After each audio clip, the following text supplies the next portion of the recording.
المعارف T V کے ناظرین السلام علیکم دوستو، ہمارا مقصد اس چینل کے ذریعے اللہ اور اللہ والوں کا ذکر کرنا ہے تاکہ اس دنیا فانی کے دھندوں میں مصروف ہماری روح کو چند لمحے اس باری تعالیٰ اور اس کے پیارے بندوں کی یاد میں گزار سکے۔ ناظرین، حضرت آدم علیہ السلام اور نوح علیہ السلام کے درمیان 10 قرن تھے جو سب اسلام پر قائم تھے، اور کہا جاتا ہے کہ قرن سے مراد نسل یا صدی ہے۔ ان نیک لوگوں کے بعد ایسے واقعات پیش آئے جن کے نتیجے میں لوگ بت پرستی میں مبتلا ہو گئے۔ اس تبدیلی کا سبب اس روایت سے واضح ہوتا ہے جو امام بخاری رحمۃ اللہ علیہ نے اس آیت مبارکہ کی تفسیر میں ذکر فرمائی ہے، جس کا ترجمہ ہے: اور کہنے لگے کہ اپنے معبودوں کو ہرگز نہ چھوڑنا، اور ود اور سوا اور یغوث اور یعوق اور نصر کو بھی ترک کبھی نہ کرنا۔ حضرت عبداللہ بن عباس رضی اللہ تعالیٰ عنہ نے فرمایا، یہ نوح علیہ السلام کی قوم کے بعض نیک آدمیوں کے نام ہیں۔ جب وہ فوت ہو گئے تو شیطان نے ان کی قوم کے دل میں یہ بات ڈالی کہ جہاں وہ حضرات بیٹھا کرتے تھے وہاں بت بنا کر رکھ دو، اور ان کے وہی نام رکھ دو جو ان بزرگوں کے نام تھے۔ انہوں نے ایسا ہی کیا۔ اس وقت بتوں کی پوجا نہیں ہوئی۔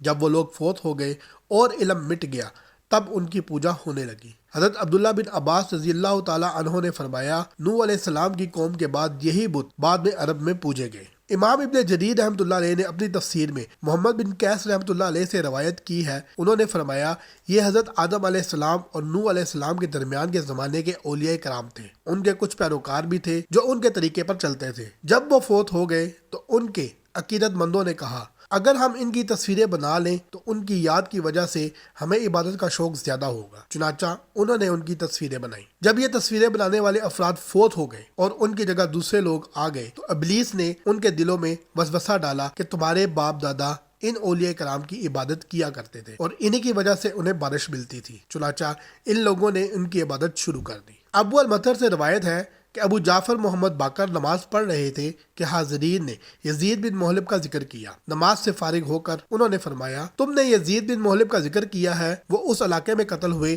جہاں سب سے پہلے غیر اللہ کی پوجا ہوئی تھی۔ انہوں نے ود کے بارے میں فرمایا، وہ ایک نیک آدمی تھا جو قوم میں ہر دل عزیز تھا۔ جب وہ فوت ہو گیا تو لوگ بابل میں اس کی قبر پر بیٹھ گئے اور بہت زیادہ غمگین ہوئے۔ جب ابلیس نے ان کا غم دیکھا تو انسانی صورت میں ان کے پاس آ کر کہنے لگا، میں دیکھ رہا ہوں کہ تم ان صاحب کی وفات پر بہت دل گرفتہ ہو، تو کیا میں تمہیں اس جیسی ایک صورت نہ بنا دوں جو اس کی جگہ رکھی جائے اور وہ اس کی یادگار بن جائے؟ انہوں نے کہا، ہاں بنا دو۔ اس نے ود کا ایک بت بنایا۔ انہوں نے اسے چوپال میں رکھ لیا اور اسے یاد کرنے اور اس کی باتیں کرنے لگے۔ جب ابلیس نے دیکھا کہ لوگ ود کو بہت یاد کرتے ہیں تو کہا، کیا میں تم میں سے ہر شخص کے گھر میں اس طرح کا ایک مجسمہ نہ بنا دوں جس کو دیکھ کر وہ اسے یاد کریں؟ انہوں نے کہا، ہاں بنا دو۔ اس نے ہر شخص کے گھر میں ایک بت بنا دیا۔ وہ اس کو دیکھ کر اس اللہ کے ولی ود کو یاد کرتے تھے۔ جب ان کے بیٹے بڑے ہوئے تو انہوں نے اپنے بزرگوں کو ان بتوں کو اہمیت دیتے دیکھا تو وہ بھی اسی طرح اہمیت دیتے رہے، حتیٰ کہ اگلی نسلوں کے لوگ اس بات سے بے خبر ہو گئے کہ ان کے بزرگ انہیں کیوں یاد کیا کرتے تھے۔